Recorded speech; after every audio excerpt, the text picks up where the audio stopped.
வணக்கம். இது ஐபிசி தமிழின் பிரதான செய்திகள். முதலில் தலைப்புச் செய்திகள்.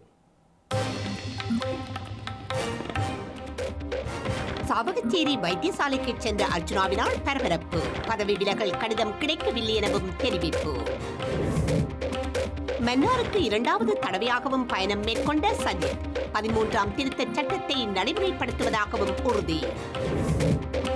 ஜனாதிபதி தேர்தலை இடைநிறுத்தக் கோரிய சட்டத்தரணி லக்ஸரியின் மனு தள்ளுபடி. 19வது திருத்தத்தில் சபாநாயகர் கையெழுத்திட்டுள்ளதாக சட்டமா அதிபர் விளக்கம்.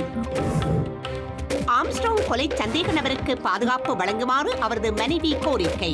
காவல் ஆணையர் அலுவலகத்தில் மனு கையளிப்பு. குடியரசுக் கட்சியின் தேசிய மாநாட்டில் கலந்து கொள்ளவுள்ள டொனால்ட் ட்ரம்ப் விஸ்கான்சின் மாநிலத்திற்கும் பயணம். கொழும்பிற்கு விடுமுறைக்கு சென்ற வைத்தியர் அர்ச்சுனா விடுமுறை முடிந்த நிலையில் சாவகச்சேரி வைத்தியசாலைக்கு மீண்டும் சென்றமை இன்று வைத்தியசாலை மற்றும் சாவகச்சேரியில் பரபரப்பை ஏற்படுத்தியிருந்தது. தனக்கான பதவி விலகல் கடிதம் இதுவரை உத்தியோகபூர்வமாக ஸ்ரீலங்கா சுகாதார அமைச்சினால் வழங்கப்படவில்லை எனவும் வைத்தியர் அர்ச்சுனா கூறியுள்ளார். சாவகச்சேரி வைத்தியசாலையில் காணப்படும் நிர்வாக சீர்கேடுகள் தொடர்பாக சமூக வலைதளங்களூடாக வைத்தியர் அர்ச்சுனா வெளிச்சத்துக்கு கொண்டு வந்தார். இதனையடுத்து வடக்கு மாகாண சுகாதார திணைக்களம் அவரை பதவி நீக்கியதாக தெரிவித்து கடிதம் ஒன்றையும் சமர்ப்பித்திருந்தது. எனினும் சுகாதார அமைச்சிடமிருந்து தனக்கு எந்தவொரு பதவி விலகல் கடிதமும் வழங்கப்படவில்லை என வைத்தியர் அர்ச்சுனா தெரிவித்த நிலையில் அவரை கைது செய்வதற்கான முயற்சிகள் முன்னெடுக்கப்பட்ட நிலையில் கடந்த வாரம் மக்கள் போராட்டங்களை முன்னெடுத்திருந்தனர். அத்துடன் சாவகச்சேரி வைத்தியசாலைக்கு பதில் வைத்திய அத்தியட்சகராக வைத்தியர் ரஜீவ் நியமிக்கப்பட்டிருந்தார். இதனையடுத்து கடந்த வாரம் விடுமுறையில் சென்ற வைத்தியர் இன்று மீண்டும் சாவகச்சேரி வைத்தியசாலைக்கு சென்றுள்ளார். அவரை வரவேற்பதற்காக மக்கள் வீதியில் குவிந்திருந்த நிலையில் மக்களை கலைக்கும் செயற்பாட்டில் காவல்துறையினர் ஈடுபட்டிருந்தனர். இதனையடுத்து வைத்தியசாலைக்கு சென்ற வைத்தியர் அர்ச்சுனா பதில் அத்தியட்சகருக்குரிய ஆசனத்திலும் அமர்ந்து தனது விடுமுறைக்கான புத்தகத்தில் கையொப்பமிட்டதுடன் வைத்தியசாலைக்கு வந்த கடிதங்களிலும் கையொப்பமிட்டிருந்தார். வைத்தியசாலையின் பணிகளை தான் குழப்புவதற்காக இன்று வரவில்லை எனவும் வைத்தியர் அர்ச்சுனா தெரிவித்துள்ளார். அத்துடன் ஸ்ரீலங்கா சுகாதார அமைச்சர் தலைமையிலான குழுவினர் யாழ்ப்பாணத்துக்கு பயணம் செய்யவுள்ள நிலையில் தனது பதவி விலகல் கடிதத்தை கையளித்தால் அதனை ஏற்றுக்கொள்ளவுள்ளதாக வைத்தியர் அர்ச்சுனா கூறினார். என்னுடைய லீவு முடியுது, ஒரு கிழமை லீவு போட்டிருக்கேன். அதாவது திங்கட்கிழமை 8ஆம் தேதி நினைக்கிறேன். 8ஆம் தேதி வந்து மெடிக்கல் லீவும் மிச்சம் 3 நாளும் வந்து லீவும் போட்டிருக்கேன். மிச்சம் 4 நாள் லீவு போட்டிருக்கேன். அந்த சனியாரோட சேர்த்து இந்த லீவு சண்டையோட முடியுது. இன்றைக்கு வந்து அந்த லீவ் எழுத தானே வேணும். அந்த நேரம் புத்தகங்களோட இருக்கிற ஞாயிற்றுக்கிழமை நான் போய்க்கலாம். அந்த லீவ் எழுதினான். மற்றது லெட்டர்ஸ் வந்திருந்தா சைன் பண்ணினான். நான் வந்து டாக்டர் ரஜீவை டிஸ்டர்ப் பண்ணியோ இல்லை இந்த ஹாஸ்பிட்டல் டிஸ்டர்ப் பண்ணியோ அடிச்சு விட்டாச்சு அப்படி எல்லாமே எதிர்பார்த்தேன். அப்படி அதுக்கு நான் வரையிலே. அப்போ எனக்கு ஒரு ரைட்ஸ் ஒன்று இருக்குது தானே. நான் தான் இப்போ எம்எஸ். ஆனால் ரஜீவனை எனக்கு அந்த வேலையை செய்து தர மாட்டோம். சந்தோஷம் தான். அதில் போய் வடிவை சாப்பிட்டு என்ன நடக்குன்னு பார்த்துங்க. வடிவாள மேல்மாடியிலேருந்து வடிவை பார்த்து கொண்டிருக்கலாம். மற்றபடி அவரை டிஸ்டர்ப் பண்ணுறதோ பேஷண்ட்ஸை டிஸ்டர்ப் பண்ணுறதோ பேஷண்ட்ஸ் பார்க்குற டிஸ்டர்ப் பண்ணுறதோ ஒரு இதுவும் நான் வடிவாக கிளியராகவே சொல்லியிருக்கிறேன். நான் என்ன வரையிலான்னு சொல்ல ஒருத்தருக்கும் சொல்லிடாது. மற்றபடி அவை டிஸ்டர்ப் பண்ணுற வேலை ஒன்றே நடக்காமல் பார்த்துக்கொள்ளுங்க. நீங்கள் மீடியாக்கார் போகிறதுல இருந்தால் எல்லாமே இருக்குது. நீங்கள் வைத்தியர் வந்து அடித்தாரன்னு போட்டு விட்டீங்கன்னா இப்போ இந்த சனமொழியிலேருந்து ஆக்களுக்கு அடிக்க பார்த்தீங்க. அப்போ ஜோதிச்சு வடிவாக போடுங்க. இதில் கட் பண்ணி போடுங்க வடிவாக. சென்ற கவர்மெண்ட்டில் அதுக்கு மேலேயும் கழிச்சிட்டு வந்திருக்கேன். நான் இப்போ கேட்டால் அதாவது எந்த பேரில் ஏதாவது கடிதங்கள் இருக்கான்னு சொல்லி 2 சிங்கள கடிதம் காட்டினது எனக்கு அது வாசிக்கலாது. நான் சிங்கள நல்ல கடிதம் வாசிக்கலாது. மற்றது அந்த ஒரு இங்கிலீஷ் கடிதம் இருக்குது. அதில் ரஜீவை அப்பாயின்ட் பண்ணியிருக்கேன்னு சொல்லி டாக்டர் லால் பனாப்பட்டி சார் தான் சைன் பண்ணியிருக்காரு. அங்கே SGD செக்ரட்டரி என்று போட்டிருக்கேன். அப்போ நான் அவரோட செக்ரட்டரியை கேட்டால் என்னோட ஃபுல் அதை வந்து அவர் தான். இப்போ உதாரணத்துக்கு நான் அந்த ஹாஸ்பிட்டலுக்கு எம்எஸ்னா எனக்கு பதிலாக இன்னொரு ஆள் வந்து சைன் பண்ண இல்லாது. அப்போ அவர்கிட்ட சைன் பண்ண கேட்டால் அவர் சைன் பண்ணல என்றால் அவருக்கு எதிராக ஹியூமன் ரைட்ஸில் வழக்கு போட்டிருக்கேன். நான் என்ன கேட்டவே நேற்று பேராதனை வைத்தியசாலையில் டிப்யூட் டைரக்டர் எடுக்க சொல்லி அப்போ நான் சொன்னேன் இங்கேருந்து ரிலீஸ் பண்ணி கடிதம். இங்கேருந்து ரிலீஸ் பண்ணி கடிதம் இல்லாமல் நான் போய் 2 ஹாஸ்பிட்டலையுமே நடி இருக்கிறது. அப்போ இங்கேருந்து ரிலீஸ் பண்ணி கடிதத்தை தாங்கன்னு சொன்னால் தெரியல. ஒரு கிலோ கேட்டு பார்த்தா தெரியல. அதுக்குரிய புத்தகங்கள் எல்லாத்தையும் அவர் தொழிச்சிருந்தோம் என்றால் அதுகளை கொண்டு போய் நாங்கள் சுப்ரீம் கோர்ட்டில் நான் கொடுத்தேன் சொன்னால் எல்லாருக்கும் பிரச்சனை வரும். அதெல்லாம் தெரியல. தரமாட்டணும்னு நினைக்கிறேன் நான். பட் எனக்கு ரஜீவை குழப்பக்கூடாது விட்டுருக்கேன். எனக்கு வேலை செய்யறதுக்கும் ரஜீவ் வேலை செய்யுதுன்னு சொன்ன இந்த வேலையை சந்தோஷம் தானே. இதனையடுத்து வைத்தியர் அர்ஜுனா சாவகச்சேரி வைத்தியசாலையிலிருந்து வெளியேறி சென்றுள்ளார்.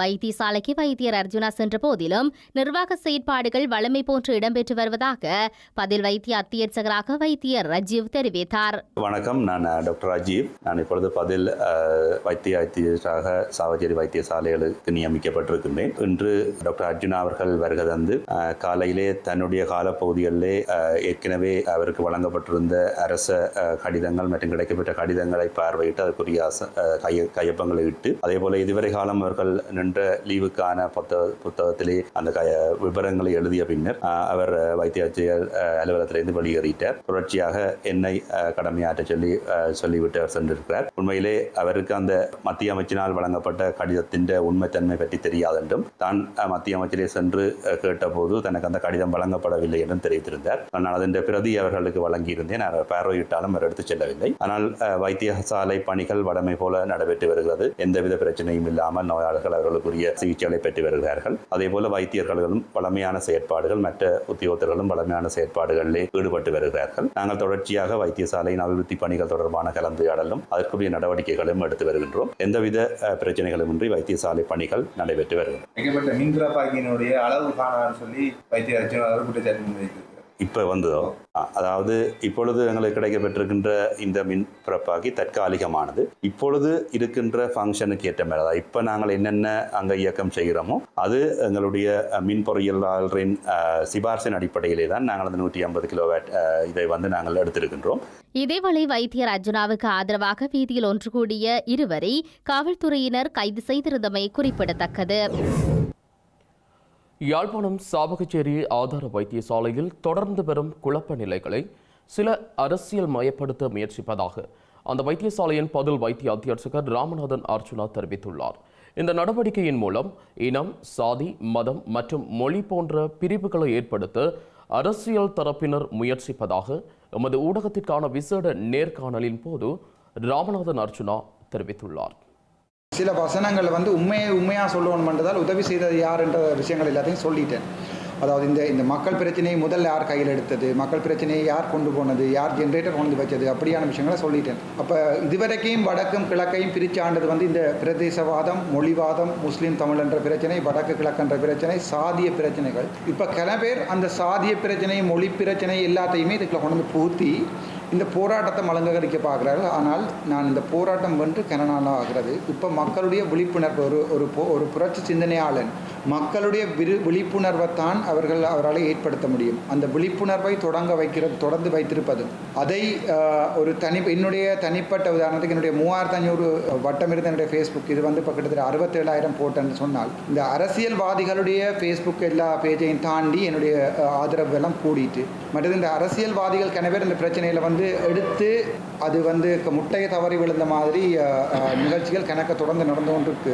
அதால் தங்களுடைய இருப்புக்கு ஒரு பிரச்சனையாக இருக்குமோன்னு சொல்லி யோசிக்கணும். எனக்கு என்ன கவலை என்னன்னு சொன்னால், நான் எல்லா அரசியல்வாதிகளையும் ஒன்றா சேர்க்க வழிகட்டினான். வளமையான அதே சாக்கடை அரசியலை இதிலையும் பூத்தி விட்டார் என்பதுதான் கவலை. அதனால் மக்கள் மறுபடியும் பிளவு பண்ண போகிறார் ஒரு பயம் எனக்கு இருக்கிறது. அந்த பயம் காரணமாக தான் நான் அடிக்கடி இந்த ஃபேஸ்புக்கில் என்ன நடக்குன்றதை ஓப்பன் பண்ணி சொல்லிக்கொண்டிருக்கேன். இதேவேளை ராமநாதன் அர்ஜுனாவின் அரசியல் பிரவேசம் குறித்து பல கருத்துக்கள் முன்வைக்கப்பட்டு வரும் நிலையில் தனக்கு அவ்வாறான எந்த ஒரு ஆசையும் இல்லை எனவும் தெரிவித்துள்ளார். அரசியல் பிரவேசம் என்றது நான் தான் அரசியலுக்கு போவதென்ற அர்த்தத்தை நீங்கள் விளங்க நினைக்கிறீர்கள். நான் ஒரு நாள், ஒரு 3 நாளுக்கு முன்னால் எல்லா அரசியல்வாதிகளும் எனக்காண்டி கதைக்கிறார்களே என்று சொல்லி நான் சரியாக சந்தோஷப்பட்ட நேரம் உண்டு. எல்லாருடைய ஃபோன் நம்பர்களையும் ரிசீவ் பண்ணி எல்லாரும் பிறகுதான் எனக்கு விளங்கித்து இந்த குழம்பிய குட்டையில் யார் பெரிய மீனை பிடிக்கிறார்கள் என்று சொல்லி கிட்டடியில் எங்களுடைய அங்கஜன் ராமநாதன் ஐயா அவர்கள் ஜென்ரேட்டர் கொண்டு கொடுத்துருக்கிறார். நேற்று எங்களுடைய டக்ளஸ் தேவானந்த ஐயா அவர்கள் அவர்களை கூப்பிட்டு கதைச்சிருக்கிறார். இதில் யார் சரி யார் பிள்ளை, சிறிதரன் ஐயா எனக்கு சார்பாக கதைச்சிருக்கிறார் பாராளுமன்றத்தில். அதை விட எனக்கு பொது வழியில் கதைக்காட்டிலும் உதவி செய்த கனவேர் இருக்கணும். அப்போ எனக்கு இவர்கள் எல்லாருமே எனக்கு தேவையானவர்கள். நான் தெளிவாக சொல்லியிருக்கிறேன். ஒரு வைத்தியசாலையை நாங்கள் டெவலப் பண்ணணும்னு சொன்னால் வைத்தியசாலையை பிரித்து ஒவ்வொரு அரசியல்வாதிகளிடம் கொடுப்போம்னால் 2 நாளில் அது நேஷனல் ஹாஸ்பிட்டல் ஆகிடும். ஏனென்றால் இவர்களுக்குடைய அவ்வளவு போட்டி இருக்கின்றது. அந்த போட்டியின் பயனாக இவர்கள் என்னையும் ஒரு அரசியல் போட்டியாளனாக செய்திருவார்கள் என்ற பயம் ஒன்று இவர்களுக்கு இருக்கிறது. அதை நான் நிவர்த்திக்க விரும்புகிறேன். எனக்கு அப்படி ஒரு எண்ணமும் இல்லை. ஆனால் ஆனால் சொல்லிக்கொள்கிறேன் உங்களுக்கு, யாராவது ஒரு ஆள் வந்து தான் ஒரு எல்லா அரசியல் கட்சிகளும் ஒன்றாக சேர்ந்து இவர் பொது வேட்பாளர் நிறுத்தினால் அந்த பொது வேட்பாளரை மக்களின் குரலில் நான் பிரச்சாரம் செய்த நான் தான் முதலாவதாக நிற்பேன். ஏனென்றால் மக்களின் குரலை பிரதிபலிப்பேன். இலங்கையில் தேர்தல்கள் ஆன்மீகம் நிலையில் தென்னிலங்கை பிரதான வேட்பாளர்கள் வடக்கு கிழக்கு பயணங்களில் ஆர்வம் காட்டி வருவதுடன் வாக்குறுதிகளையும் வழங்கி வருகின்றனர். இவ்வாறான நிலையில் பிரதான எதிர்க்கட்சி வேட்பாளரான சஜித் பிரேமதாச மன்னாருக்கு 2வது முறையாக இன்று பயணம் மேற்கொண்டு 13வது திருத்தச் சட்டத்தை முழுமையாக நடைமுறைப்படுத்துவதாக வாக்குறுதி அளித்துள்ளார். அத்துடன் தமிழர் தாயக மக்களின் பிரச்சினைகளுக்கு ஐக்கிய மக்கள் சக்தியின் ஆட்சியில் தீர்வு வழங்கப்படும் எனவும் வாக்குறுதி அளித்து வாக்குவேட்டையை ஆரம்பித்துள்ளார். மன்னார் மாவட்டத்தில் பல்வேறு நிகழ்வுகளில் கலந்து கொள்ளும் வகையில் இன்றைய தினம் எதிர்க்கட்சித் தலைவர் சஜித் பிரேமதாச மன்னாருக்கான பயணத்தை மேற்கொண்டுள்ளார். மன்னாருக்கான விஜயத்தை மேற்கொண்ட அவர் மன்னாரில் உள்ள தமிழீழ விடுதலை இயக்கம் டெலோ அலுவலகத்திற்கு சென்று கட்சியின் தலைவரும் பாராளுமன்ற உறுப்பினருமான செல்வம் அடைக்கலநாதனை சந்தித்து பல்வேறு விடயங்கள் குறித்து கலந்துரையாடியுள்ளார். இதன்போது வடக்கு கிழக்கு மக்கள் எதிர்நோக்கும் பிரச்சினைகளுக்கு ஒரு தீர்வு வழங்குவதே தனது நோக்கம் எனும் தொனிப்பொருளில் பல்வேறு வாக்குறுதிகளையும் வழங்கியுள்ளார். ஐக்கிய மக்கள் சக்தியின் ஆட்சியில் நாட்டில் நீதி புத்தகத்தில் உள்ள 13வது திருத்தத்தை முழுமையாக நடைமுறைப்படுத்துவேன். எமது கடல் வளங்கள் கொள்ளையிடப்படுகின்றதை தடுக்கும் வகையில் நிரந்தர தீர்வை பெற்றுக் கொடுக்க உள்ளேன். வடக்கு மக்களின் அரசியல் உரிமை, சமூக உரிமை, பொருளாதார உரிமை, மனித உரிமைகள் உட்பட்ட அனைத்து உரிமைகளையும் பாதுகாக்கும் வகையில் செயற்திட்டம் ஒன்றை முன்னெடுக்க உள்ளேன். இன மத வேறுபாடுகளுக்கு அப்பால் ஒரு தாய் பிள்ளை போல் எமது பிரச்சினைகளுக்கு தீர்வு கண்டு இந்த நாட்டை அடுத்த கட்டத்திற்கு கொண்டு செல்ல உள்ளேன். இந்த நாடு வங்குரோத்தடைந்த நிலையில் உள்ளது. அதற்கு நாங்கள் ஒரு தாய் பிள்ளைகள் போன்று தீர்வை பெற்றுக்கொள்வது அவசியம். மன்னார் மாவட்டம் இன்றி வடக்கு கிழக்கில் பெண் தலைமைத்துவ குடும்பங்கள் அதிகமாக இருக்கின்றார்கள். அவர்களுக்கான சிறந்த திட்டங்கள் இலங்கை முழுவதும் பெண் தலைமைத்துவ குடும்பங்களுக்கான சிறப்பு திட்டங்களை கொண்டுவர இருக்கின்றேன். நுண்கடன் திட்டம் ஊடாக பாதிக்கப்பட்ட பெண் தலைமைத்துவ குடும்பங்களுக்கு நிரந்தர தீர்வை பெற்றுக் கொடுக்க உள்ளேன். வடக்கு கிழக்கில் காணாமலாக்கப்பட்டவர்களின் குடும்பங்களுக்கு அவர்களை மையப்படுத்தி நிரந்தர தீர்வை பெற்றுக் கொடுக்க எண்ணியுள்ளேன். மீனவர்களின் பிரச்சினைகளுக்கு ராஜதந்திர ரீதியில் தீர்வுகளை பெற்றுக் கொடுக்க எண்ணியுள்ளதோடு அதை வடக்கு கிழக்கை மையப்படுத்தி தீர்த்து வைக்க உள்ளேன். மாகாண சபை முறைமையை வலுப்படுத்தி அதை நிச்சயமாக பாதுகாக்க நடவடிக்கைகளை முன்னெடுப்பதோடு மக்களின் எதிர்பார்ப்புகளுக்கு அமைய வேலை திட்டங்கள் முன்னெடுக்கப்படும். இலங்கையில் இந்த ஆண்டு நடைபெறவுள்ள ஜனாதிபதி தேர்தல் வேட்பாளராக களமிறங்குவது தொடர்பான இறுதி தீர்மானத்தை தாம் இதுவரை மேற்கொள்ளவில்லை என ஸ்ரீலங்கா நீதியமைச்சர் விஜயதாச ராஜபக்ஷ தெரிவித்துள்ளார். ஜனாதிபதி வேட்பாளராக தான் களமிறங்குவது தொடர்பான பேச்சுக்கள் தற்போது சம்பந்தப்பட்ட தரப்பினருடன் முன்னெடுக்கப்பட்டு வருவதாக விஜயதாச ராஜபக்ஷ கூறியுள்ளார்.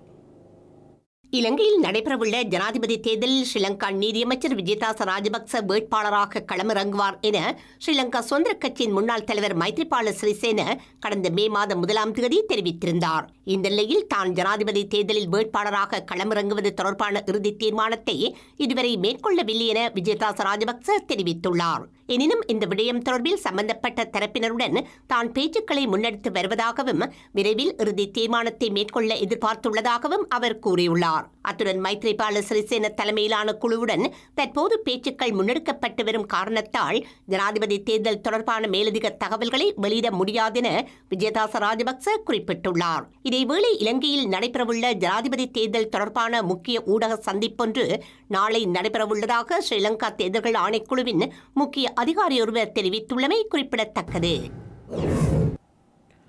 இலங்கையில் நடைபெறவுள்ள ஜனாதிபதி தேர்தலை இடைநிறுத்த கோரி சட்டத்தரணி அருண லக்ஷ்மி உணவட்டுநர் தாக்கல் செய்த மனுவை இன்று காலை முதல் விசாரித்த ஸ்ரீலங்கா உயர்நீதிமன்றம் மனுவை தள்ளுபடி செய்துள்ளது. 19வது அரசியலமைப்பு திருத்தம் உரிய வகையில் நிறைவேற்றப்படாததால் அதனை பொதுமக்கள் கருத்து கணிப்புக்குட்படுத்தி நிறைவேற்றும் வரை இலங்கையில் ஜனாதிபதி தேர்தலை நடத்துவது அரசியலமைப்பிற்கு முரணானது என தீர்ப்பு வழங்குமாறு கோரி சட்டத்தரணி அருண லக்ஷ்மியினால் உயர் நீதிமன்றத்தில் அடிப்படை உரிமை மனு தாக்கல் செய்யப்பட்டது. மனுவின் பிரதிவாதிகளாக தேர்தல்கள் ஆணைக்குழு மற்றும் அதன் உறுப்பினர்கள், நாடாளுமன்ற செயலாளர் நாயகம், சட்டமா அதிபர் ஆகியோர் பெயரிடப்பட்டனர். 19வது திருத்தத்தினூடாக அரசியலமைப்பின் 70வது சரத்து திருத்தப்பட்டு தெரிவு செய்யப்படும் நாடாளுமன்றத்தை ஒரு வருடத்தின் பின்னர் கலைக்கும் அதிகாரத்தை ஜனாதிபதி இழந்துள்ளதாக மனுதாரர் மனுவில் குறிப்பிட்டிருந்தார். 19வது திருத்தம் பொதுமக்கள் கருத்து கணிப்புக்கு உட்படுத்தப்பட வேண்டும் என உயர் நீதிமன்ற நீதியரசர் குழாம் தீர்ப்பு வழங்கிய போதிலும் இதுவரை மக்கள் கருத்து கணிப்பின் மூலம் அது அங்கீகரிக்கப்படவில்லை என மனுதாரர் மனுவில் சுட்டிக்காட்டியிருந்தார். இந்த நிலையில் குறித்த மனு பிரதமர் நீதியரசர் ஜயந்த ஜெயசூரிய, அர்ஜுன உபேசேகர மற்றும் பிரியந்த பெர்னாண்டோ ஆகியோர் அடங்கிய உயர் நீதிமன்ற அமர்வு முன்னிலையில் விசாரணைக்கு இன்று காலை எடுத்துக் கொள்ளப்பட்டிருந்தது. இதன்போது 2015ஆம் ஆண்டு மே மாதம் 15ஆம் தேதி சபாநாயகர் 19வது திருத்தச் சட்டத்தினை உறுதிப்படுத்தும்படி கையொப்பமிட்டதாக சட்டமா அதிபர் திணைக்களம் தனது ஆட்சேபனையின் போது தெரிவித்தது. இதனை அடுத்து குறித்த மனு தள்ளுபடி செய்யப்பட்டுள்ளது. இலங்கையில் உள்ள பாதாள உலக குழுக்களின் உறுப்பினர்களுக்கு அரசியல்வாதிகள் பாதுகாப்பு வழங்குவதோடு அவர்களுக்கு தேவையான ஆயுதங்களை வழங்குவதாக தேசிய மக்கள் சக்தி குற்றம் சாட்டியுள்ளது. கம்பஹா பகுதியில் இடம்பெற்ற கட்சி கூட்டம் ஒன்றில் உரையாற்றிய தேசிய மக்கள் சக்தியின் தலைவர் அனுரகுமார திசாநாயக்க, தற்போது நாட்டில் தொடரும் இந்த வன்முறை நிலை தமது கட்சியின் ஆட்சி காலத்தில் மாற்றப்படும் என தெரிவித்துள்ளார். இலங்கையில் பாதாள உலக குழுக்களின் எண்ணிக்கை தொடர்ந்தும் அதிகரித்து வருவதாக தேசிய மக்கள் சக்தியின் தலைவர் அனுரகுமார திசாநாயக்க குற்றம் சாட்டியுள்ளார். இவ்வாறான நிலையில் இலங்கையால் முன்னோக்கி பயணிக்க முடியாதெனவும் பாதாள உலக குழுக்களின் வன்முறைகள் முடிவுக்கு கொண்டுவரப்பட வேண்டுமெனவும் அவர் வலியுறுத்தியுள்ளார். இலங்கையில் அண்மைய நாட்களில் மேற்கொள்ளப்பட்ட வன்முறைகள் மற்றும் கொலை சம்பவங்களுக்கு காரணமானவர்கள் சட்டத்தின் முன் நிறுத்தப்படும் வரை இந்த நிலையை மாற்ற முடியாதென அவர் குறிப்பிட்டுள்ளார். கடந்த காலங்களில் இலங்கையில் முன்னெடுக்கப்பட்ட பாதாள உலக குழுக்களின் செயற்பாடுகளுக்கு பரந்தளவில் அரசியல்வாதிகளின் ஆதரவு கிடைத்திருந்ததாகவும் அவர்கள் அரசியல்வாதிகளால் தொடர்ந்தும் பாதுகாக்கப்பட்டதாகவும் அனுரகுமார் திசாநாயக்க சுட்டிக்காட்டியுள்ளார். ஸ்ரீலங்காவின் முன்னாள் அரசாங்கங்களாலும் அரசியல் தலைவர்களாலும் பாதுகாக்கப்பட்ட பாதாள உலக குழுக்கள் தேசிய மக்கள் சக்தியின் ஆட்சியில் சட்டத்தின் முன் நிறுத்தப்படும் என அவர் உறுதியாக தெரிவித்துள்ளார். சட்டத்தின் முன் அனைவரும் சமம் எனும் கொள்கைக்கமைய குறித்த நடவடிக்கை எடுக்கப்படும் என அனுரகுமார திசாநாயக்க குறிப்பிட்டுள்ளார். இலங்கையில் மக்கள் சுதந்திரமாக வாழக்கூடிய நிலையை தேசிய மக்கள் சக்தி நாட்டில் உருவாக்கும் என அவர் உறுதியளித்துள்ளார். அத்துடன் ஸ்ரீலங்கா குற்ற புலனாய்வு திணைக்களத்தில் பணியாற்றி ஓய்வு பெற்ற அதிகாரிகள் தற்போது தேசிய மக்கள் சக்தியுடன் இணைந்து செயற்படுவதாகவும் அவர்களின் திறமைகள் மற்றும் அனுபவங்கள் இலங்கையில் அதிகரித்து வரும் பாதாள உலக குழுக்களின் நடவடிக்கைகளை ஒடுக்க உதவும் எனவும் அனுரகுமார திசாநாயக்க மேலும் தெரிவித்துள்ளமை குறிப்பிடத்தக்கது. இலங்கைக்கு மேலும் $100 மில்லியன் கடனுதவியாக வழங்க ஆசிய அபிவிருத்தி வங்கி அனுமதி வழங்கியுள்ளது. மின்சாரத்துறையின் நிதி நிலைத்தன்மையை மேம்படுத்தும் நோக்கில் குறித்த கடனுதவியை வழங்குவதற்கான அனுமதி வழங்கப்பட்டுள்ளதாக அந்த வங்கி வெளியிட்டுள்ள அறிக்கையில் குறிப்பிடப்பட்டுள்ளது. இலங்கையில் செலவு மற்றும் போட்டித்தன்மை மிக்க புதுப்பிக்கத்தக்க ஆற்றலை உருவாக்குவது நாட்டில் நம்பகமான மற்றும் மலிவான மின்சார விநியோகத்திற்கு வழிவகுக்கும் என ஆசிய அபிவிருத்தி வங்கி சுட்டிக்காட்டியுள்ளது. இந்த நடவடிக்கையை மேற்கொள்வதற்காக கொள்கை அடிப்படையில் இலங்கைக்கு $100 மில்லியன் கடனுதவியாக வழங்க ஆசிய அபிவிருத்தி வங்கி அனுமதி வழங்கியுள்ளதாக அந்த வங்கியின் முதன்மை எரிசக்தி நிபுணர் ஜேம்ஸ் கொலந்தராஜ் தெரிவித்துள்ளார். இந்த நிதி உதவியின் கீழ் முன்னெடுக்கப்படும் செயற்பாடுகள் மூலம் இலங்கையில் வெளிப்படைத்தன்மையுடனான சுதந்திர மின்சாரத்துறையை உருவாக்கலாம் என அவர் கூறியுள்ளார். அத்துடன் இலங்கையில் பொருளாதார அபிவிருத்திக்கும் மின்சாரத்துறையில் சீர்திருத்தங்களை மேற்கொள்வதற்கும் செலவு மற்றும் போட்டித்தன்மை மிக்க புதுப்பிக்கத்தக்க ஆற்றல் உதவும் எனவும் அவர் குறிப்பிட்டுள்ளார். மேலும் புதுப்பிக்கத்தக்க ஆற்றல் மற்றும் மின்சாரத்துறையை அடிப்படையாக கொண்ட முதலீடுகளை இலங்கைக்கு ஈர்க்கவும் ஆசிய அபிவிருத்தி வங்கியின் கடனுதவியால் முன்னெடுக்கப்படவுள்ள திட்டம் உதவும் எனவும் ஜேம்ஸ் கொலந்தராஜ் தெரிவித்துள்ளார். இதேவேளை இலங்கையில் செலவு மற்றும் போட்டித்தன்மை மிக்க புதுப்பிக்கத்தக்க ஆற்றலை உருவாக்குவதற்கு தேவையான தொழில்நுட்ப உதவிகளுக்காக மேலும் $1 மில்லியன் ஆசிய அபிவிருத்தி வங்கி வழங்கும் எனவும் அவர் குறிப்பிட்டுள்ளார். திருகோணமலை வனப்பகுதியில் வாகனம் ஒன்றுடன் எரியூட்டப்பட்ட நிலையில் சடலம் ஒன்று மீட்கப்பட்டுள்ளதாக உப்புவெளி காவல்துறையினர் தெரிவித்துள்ளனர். மொரவெவ காவல்துறை பிரிவுக்கு உட்பட்ட பன் மதவாசி பகுதி வனப்பகுதியில் குறித்த சடலம் முற்றாக எரியூட்டப்பட்ட நிலையில் கண்டுபிடிக்கப்பட்டுள்ளது. திருகோணமலை செல்வநாயகபுரம் பகுதியைச் சேர்ந்த 42 வயதுடைய ஜெயரூபன் என்பவரே இவ்வாறு சடலமாக மீட்கப்பட்டுள்ளார். குறித்த நபர் கடந்த வெள்ளிக்கிழமை அதிகாலை 2 மணியளவில் இருந்து காணாமல் போனதாகவும் நபரொருவர் அவரை வீட்டிலிருந்து அழைத்துச் சென்றதாகவும் பின்னர் இரு தரப்பினருக்கும் இடையில் ஏற்பட்ட கைகலப்பிலினால் அவர் தாக்கப்பட்டதாகவும் உப்புவெளி காவல் நிலையத்தில் ஜெயரூபனின் குடும்பத்தினரால் முறைப்பாடு செய்யப்பட்டிருந்தது. குறித்த சம்பவம் தொடர்பில் 3 சந்தேக நபர்களை கைது செய்யப்பட்டுள்ளதுடன் அவர்களின் வாக்குமூலத்துக்கு அமைவாக இவ்வாறு வீட்டிலிருந்து அழைத்துச் செல்லப்பட்ட ஜெயரூபன் தாக்கப்பட்டு பன்குளம் காட்டுப்பகுதியில் வாகனத்தில் வைத்து எரியூட்டப்பட்டமை கண்டறியப்பட்டுள்ளது. இதனையடுத்து குறித்த இடத்துக்கு சென்ற மொரவெவ காவல்துறையினர் குறித்த வாகனம் ஜெயரூபன் என்பவருடையது என உறுதி செய்தனர். இது தொடர்பாக உப்புவளி காவல்துறையினருக்கு தகவல் வழங்கியதை அடுத்து காட்டுப்பகுதியில் வாகனத்துடன் எரியூட்டப்பட்ட சடலத்தை மீட்டதுடன் திருகோணமலை மாவட்ட பதில் நீதவான் ஹனிஃபா அன்வர் முன்னிலையில் சடலம் பார்வையிடப்பட்டது. அத்துடன் இன்றைய தினம் காவல்துறை பகுப்பாய்வு திணைக்களத்தின் பகுப்பாய்வுக்கு பின்னர் நீதிமன்ற உத்தரவுக்கு அமைய உடல் கூற்று பரிசோதனைக்காக திருகோணமலை பொது வைத்தியசாலைக்கு கொண்டு செல்லப்படவுள்ளது. சம்பவம் தொடர்பில் மேலும் 2 சந்தேக நபர்கள் திருகோணமலையை விட்டு தப்பிச் சென்றுள்ளதாகவும் உப்புவளி காவல்துறையினர் தெரிவித்தனர். சம்பவம் தொடர்பில் மேலதிக விசாரணைகளை உப்புவளி காவல்துறையினர் மேற்கொண்டு வருகின்றமை குறிப்பிடத்தக்கது. செய்திகளின் நிறைவாக மீண்டும் தலைப்புச் செய்திகள். சாவகச்சேரி வைத்தியசாலைக்கு சென்ற அர்ச்சுனாவினால் பரபரப்பு. பதவி விலகல் கடிதம் கிடைக்கவில்லை எனவும் தெரிவிப்பு. மன்னாருக்கு 2வது தடவையாகவும் பயணம் மேற்கொண்ட சஜித் 13ஆம் திருத்தச் சட்டத்தை நடைமுறைப்படுத்துவதாகவும் உறுதி. ஜனாதிபதி தேர்தலை இடைநிறுத்த கோரிய சட்டத்தரணி லக்ஸரியின் மனு தள்ளுபடி. 19வது திருத்தத்தில் சபாநாயகர் கையெழுத்திட்டுள்ளதாக சட்டமா அதிபர் விளக்கம். ஆம்ஸ்ட்ராங் கொலை சந்தேக நபருக்கு பாதுகாப்பு வழங்குமாறு அவரது மனைவி கோரிக்கை. காவல் ஆணையர் அலுவலகத்தில் மனு கையளிப்பு. குடியரசுக் கட்சியின் தேசிய மாநாட்டில் கலந்து கொள்ளவுள்ள டொனால்ட் ட்ரம்ப் விஸ்கான்சின் மாநிலத்திற்கும் பயணம். இத்துடன் IBC தமிழ் தொலைக்காட்சியின் பிரதான செய்திகள் நிறைவு பெற்றன. உடனுக்குடன் செய்திகளை அறிந்து கொள்ள IBC தமிழ்.com என்ற நமது இணையதளத்தை பார்வையிடுங்கள். வணக்கம்.